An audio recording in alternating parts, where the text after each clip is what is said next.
Hello students, welcome to my channel. So student, आज की video में हम आपके BA second semester English literature का बहुत ही इम्पॉर्टेंट टॉपिक पढ़ने वाले हैं और ये एग्जाम में पूछा भी जाता है।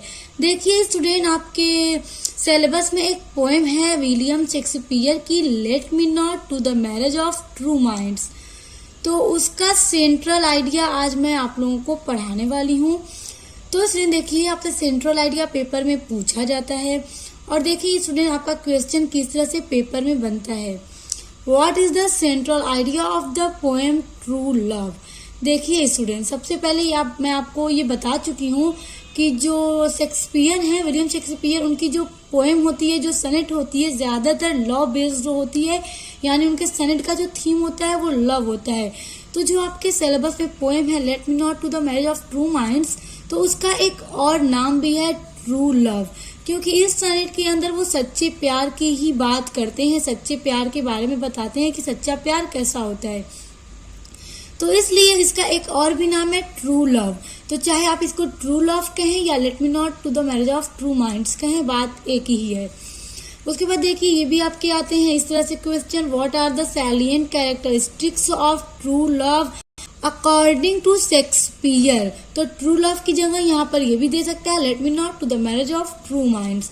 सो स्टूडेंट देखिए, सबसे पहले मैं आपको ये बता दूं कि मैं आपके बीए सेकेंड सेमेस्टर की लगभग की सभी यूनिट्स 1, 2, 3, 4, 5 तक की कंप्लीट करा चुकी हूँ और उसमें जितने भी पोएम्स हैं लगभग मैंने उसमें से बहुत सारे कंप्लीट करा लिए हैं। जो कुछ बच्चे हैं वो सब मैं कंप्लीट करा रही हूँ। उसके अलावा मैंने इंपॉर्टेंट क्वेश्चन आंसर की वीडियोस भी डाल दी हैं।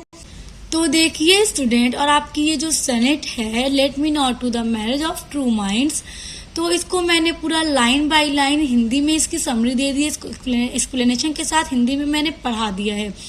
अगर आपने अभी तक ये पोएम नहीं पढ़ी है तो मैं उसका लिंक आपको डिस्क्रिप्शन बॉक्स में दे दूंगी, आप लोग पढ़ लीजिएगा, क्योंकि आपके सिलेबस में है तो एग्जाम में आ भी सकता है। और स्टूडेंट, इसके अलावा शेक्सपियर जो है आपके सिलेबस में बहुत इंपॉर्टेंट है।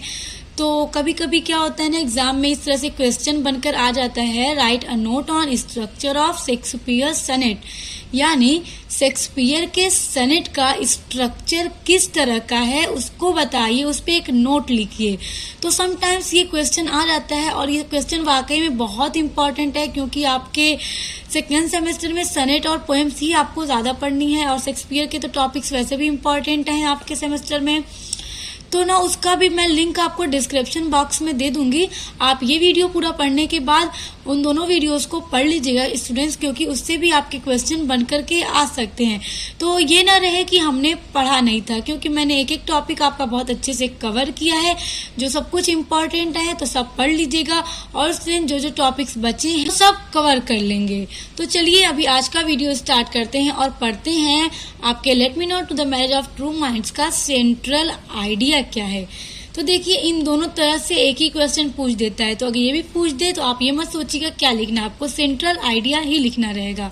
चलिए देखिए, Shakespeare is the greatest sonneteer in English poetry and his sonnet revolve round the theme of love.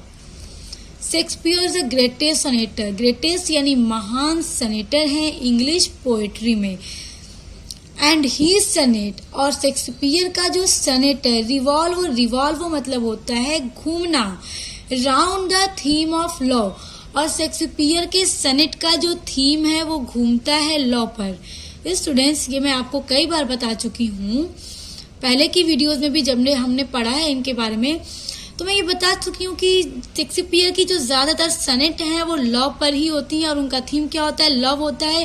वो लव, प्यार के ऊपर ही ज्यादा लिखा करते थे। In the sonnet true love the poet tells us that the nature of true love in it firmness and permanence. देखिए, in the sonnet true love यानी ट्रू लव सनेट में, इसकी जगह let me not to the marriage of true minds, दोनों बात एक ही है, आप चाहे ट्रू लव लिखें या let me not to the marriage of true minds लिखें। तो देखिए, in the sonnet of true love यानी इस सनेट में the poet tells us, poet यानी शेक्सपियर कहते हैं हमसे, that the nature of true love यानी कि ट्रू लव के यानी सच्चे प्यार के नेचर यानी प्रकृति के बारे में अपने इस सनेट में वो हमें बताते हैं। In its firmness and permanence. Firmness means students होता है दृढ़ता, परमानेंस होता है स्थायी, परमानेंस या परमानेंट स्थायी। तो इस जो सनेट में शेक्सपियर ये कहते हैं कि जो सच्चा प्यार होता है वो स्थायी होता है और दृढ़ता के साथ किया जाता है, यानी परमानेंट होता है। अगर हमें एक व्यक्ति से सच्चा प्यार हो गया तो अगर उससे बेहतर कल को हमें कोई दूसरा दिख गया तो हमारा प्यार बदलेगा नहीं, चेंज नहीं होगा, क्योंकि सच्चा प्यार हमेशा एक ही इंसान से किया जाता है। जो एक इंसान को छोड़ करके उससे बेहतर को पा लें और उसे छोड़ दें तो वो कभी सच्चा प्यार नहीं हो सकता। सच्चा प्यार हमेशा स्थायी होता है, परमानेंट होता है, टेम्परेरी नहीं होता है। Once the love begins between the two souls, it can neither be ended nor changed by any power of the world। तो स्टूडेंट देखिए, बहुत अच्छी लाइन है, बहुत प्यारी लाइन है। देखिए, अगर एक बार once the love begins, एक बार अगर प्यार शुरू हो जाए between the two souls, दो लोगों के बीच में, अगर दो लोगों के बीच में सच्चा प्यार हो जाए, यानी एक औरत और एक आदमी के बीच में अगर एक बहुत सच्चा प्यार शुरू हो जाए, इट कैन नीदर मीन्स होता है कोई भी नहीं। तो इट कैन नीदर यानी कोई भी B ended nor change by any power of the world. तो दुनिया की कोई भी शक्ति, कोई भी ताकत उनके प्यार को खत्म नहीं करवा सकती, बदलवा नहीं सकती। कहने का मतलब ये है कि अगर दो लोगों को एक दूसरे से सच्चा प्यार हो जाए तो चाहे दुनिया की कितनी भी बड़ी प्रॉब्लम्स आ जाए, दुनिया की कोई भी ताकत हो, चाहे कोई भी इंसान कितनी भी कोशिश कर ले कि उनके बीच मिसअंडरस्टैंडिंग क्रिएट करके उनके प्यार को ख़त्म कर दें, तो वो ख़त्म नहीं कर सकते, क्योंकि सच्चा प्यार कभी भी एंड नहीं होता है। The true lovers are inseparable and they are always prepared to overcome the worldly obstacles in their path। तो स्टूडेंट्स देखिए, the true lovers are inseparable। Inseparables means होता है अटूट, and they are always, और वो हमेशा, यानी जो सच्चे प्रेमी होते हैं वो अटूट प्यार करते हैं, and they are always prepared, और एक सच्चा प्रेमी हमेशा तैयार होता है, प्रिपेयर मतलब तैयार होता है, to overcome the worldly obstacles in their path. तो देखिए स्टूडेंट, यहाँ पे पोएट ये कहते हैं कि अगर उनके पाथ में, यानी अगर उनके प्यार के रास्ते में कोई भी बाधाएं आ जाएं, ऑब्स्टेकल्स मतलब बाधाएं होता है, अगर उनके प्यार के बीच कोई भी बाधाएं आ जाए तो वो उससे लड़ने के लिए, उस रुकावट से लड़ने के लिए हमेशा तैयार होते हैं। इसलिए क्योंकि वो अपने प्यार को कभी चेंज नहीं करते हैं, कभी बदलते नहीं हैं। It is so strong and steadfast that even the passage of time cannot create any destructive influence on it। तो देखिए स्टूडेंट, यहाँ पे ये कहने का मतलब है कि जो सच्चा प्यार है इतना ज्यादा स्ट्रांग होता है, मजबूत होता है, और इसकी जो स्पीड होती है वो बहुत ज्यादा तेज होती है, और वक्त के साथ ये कभी बदलता नहीं है। यानी कहने का मतलब ये है कि कोई भी विनाशकारी प्रभाव सच्चे प्यार पर अपना प्रभाव नहीं डाल सकता। Everything in the world is destroy with the time, but only true love remains out of its. अब देखिए, एवरीथिंग यानी सब कुछ, इन द वर्ल्ड दुनिया में, डिस्ट्रॉय विद टाइम, डिस्ट्रॉय यानी नष्ट हो जाता है, विद टाइम यानी समय के साथ दुनिया में हर चीज नष्ट हो जाता है, बट लेकिन ओनली ट्रू लव, लेकिन सिर्फ जो सच्चा प्यार है, remains out of it reach, इससे बाहर होता है। किससे बाहर? खत्म होने से। यानी कि जो सच्चा प्यार है वो वक्त के साथ कभी खत्म नहीं होता है, कभी डिस्ट्रॉय नहीं होता है, बल्कि हमेशा रहता है। It faces the storms of misfortune and tempests of adversities just like the lighthouse at seashore. देखिए स्टूडेंट, इट फेसेस यानी यह फेस करता है। क्या फेस करता है? जो सच्चा प्यार है, जो प्रेमी है।